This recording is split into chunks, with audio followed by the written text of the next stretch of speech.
I want to ask about the new prime minister in Japan. She is labeled as a China hawk. I want to get your expectations. Is she going to be potentially more confrontational with the Chinese neighbor? So thanks very much, Emily. I think the new Prime Minister, Prime Minister Takaichi is not a hawk. She's pragmatic and realistic about the challenges that Japan faces in terms of authoritarian states within the region. Japan has watched China increase its defense spending year on year for more than 25 years, approximately 10%. They've seen a growing presence in the South China Sea, the East China Sea, and a commitment to expanding their weapons of mass destruction. This is not hawkish wanting to invest in national defense. It's realistic based on the changes in behavior that we've seen in Beijing over the past 25 years. What about economic decoupling? Do you expect Japan to reduce its dependency on China? Home appliances, electronic components. China is a crucial export market for Japan.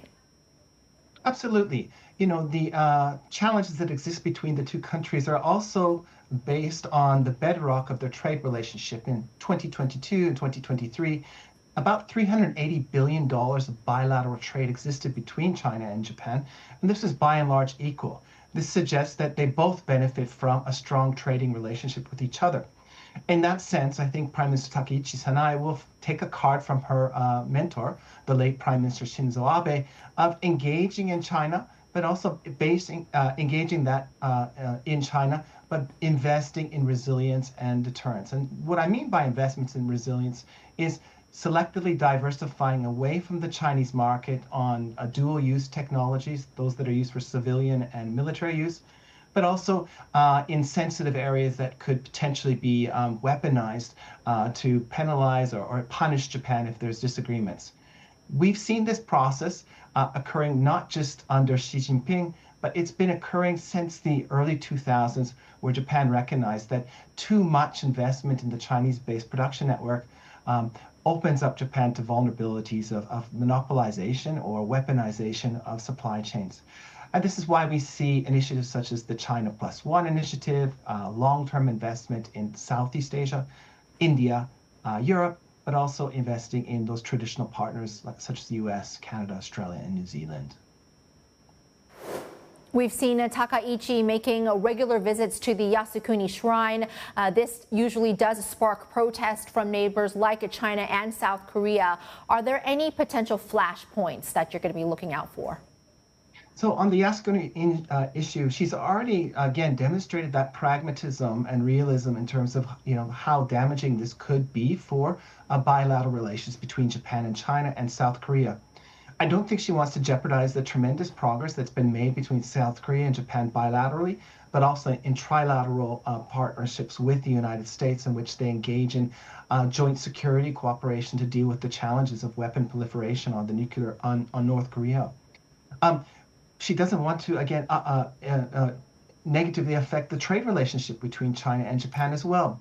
The Japanese Business Federation still wants to invest in China. They believe that the middle-class consumers there want to buy Japanese products, and they still see Japan or China as an important place to produce things in China for Chinese, by Chinese, with Japanese technologies, while at the same time moving their global production networks to Southeast Asia, India, and Central Europe. We're seeing the Japanese Chief Cabinet Secretary making the announcement that U.S. President Trump will be visiting Japan from October 27th to 29th, and that Trump will meet the Japanese Emperor as well as the Prime Minister Takaichi during his Japan visit. Trump has a very good relationships. He had a very good rapport with the late Shinzo Abe, and as we know, the new Prime Minister Takaichi is a protege of Abe. So do you think that she could pick up where he left off? So I think that Prime Minister Shinzo Abe did have a very, very strong and pragmatic relationship with Mr. Trump. It was based on shared interests, mutual respect, and a shared strategic understanding of the challenges of the region. Mr. Trump will be informed that Takaichi Sanae was a protege of Mr. Abe.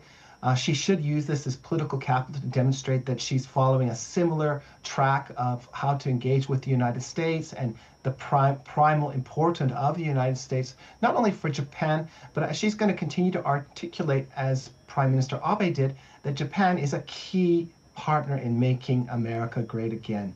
And she's going to repeat that mantra because it had played well. But I think it's actually very much an articulation of the facts. The United States needs Japan if it wants to be forward engaged within the region. They share similar institutions and respects for democracy and freedom of press.